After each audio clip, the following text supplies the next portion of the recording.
Open the door. They had AR-15s or M16s. They were pointing at us. They told us, put your hands up in the air.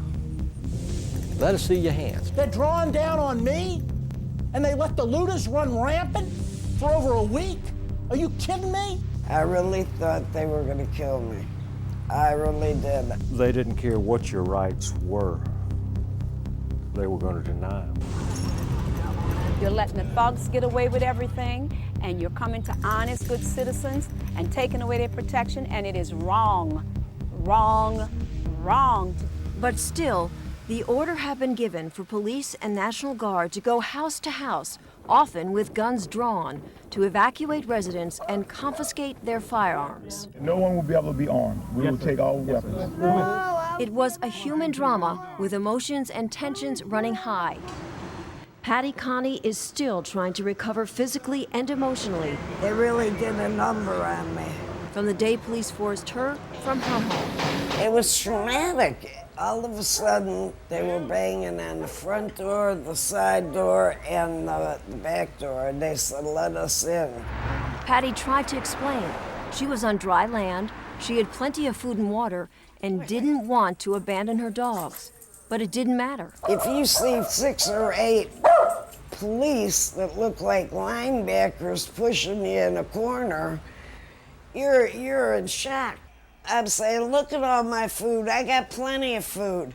They kept pushing me back, and ended up like this. Then, Patty showed them a small revolver she was carefully holding in the palm of her hand. A camera crew was there to capture what unfolded next. I said, it's not even loaded. And I dropped it on the floor. You got a gun? Well, they punched me in the face. Relax now. Look at my black and blue marks. Look at what they did to me. They dragged me out of here. How could this happen in America? You're treated like a criminal, and you did nothing wrong. So your rights are really out the window. Richard Styron was in his friend's bass boat trying to salvage his gun collection before the looters stole it when they got stopped by a St. Tammany Parish Sheriff's boat. And we've had policemen tell us that that's what they wanted us to do, but not the sheriff in St. Tammany. They just wanted to confiscate them from us. We felt like criminals at the time when they come up to us with M16s or AR-15s, whatever it was, but there were 4 of them with rifles and holding on us. He said, be thankful we're taking your guns here. Why should I be thankful? Well, if they catch you with them on land, they're going to take you straight to jail. I felt like it was un-American and then we had been violated. They took something from you. They stole something from you. That's the only way to put it. They took something that they didn't have a right to take. You know, the more I think about it, the madder I get. Jim Richard's home was badly damaged by Katrina, but when he tried to save his gun collection, I had most of them stored up top. it too was confiscated by law enforcement. You know, they had no jurisdiction here. You know, I'm a law-abiding citizen, protecting myself, you know, and property. Yeah, they had no right to take them. But the authorities didn't stop there. What I feel is that we're losing control of who we are as a nation. Robert Zoss was forced to evacuate when a tree destroyed both of his family's homes. Loaded with dogs, kids, people. Then, as they were exiting through downtown, the unexpected happened. These cops came out of nowhere, said stop, and asked, do we have weapons in the car? And I told him, yeah, I do. He said, get out the vehicle, had us all sit cross-legged in front while they searched the vehicle.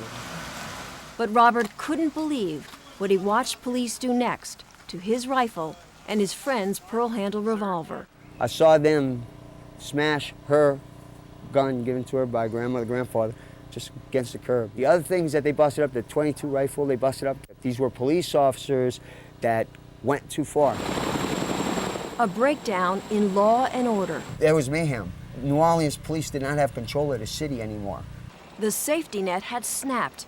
Phone lines and cell towers were down. 911 wasn't answering the phone. Our police department wasn't answering the phone. You couldn't find a policeman. They had no police or military presence in this neighborhood whatsoever. It was just you and that constant feeling of hopelessness, of living in fear, knowing there was no easy way out. There was so much gunfire around here. At nighttime, you could smell it in your nose and taste it in your taste buds. The post-Katrina world turned right and wrong on its head. Looters ruled this city for over a week post-storm without fear of law enforcement. Your rights were just done away with. Buell Teal, a commercial crabber, was asked by emergency personnel to help find a safe water route for a barge carrying supplies to get into New Orleans. Then suddenly, a sheriff's boat with 5 officers on board, armed with automatic rifles, sped towards them. They didn't just have them pointed from their hip, they had them up at their shoulder and asked if we had any weapons on board. I told them yes, we had 2 weapons. They said, get at the back of the boat with your hands in the air. We're coming aboard to search. Search and then seize Buell's firearms.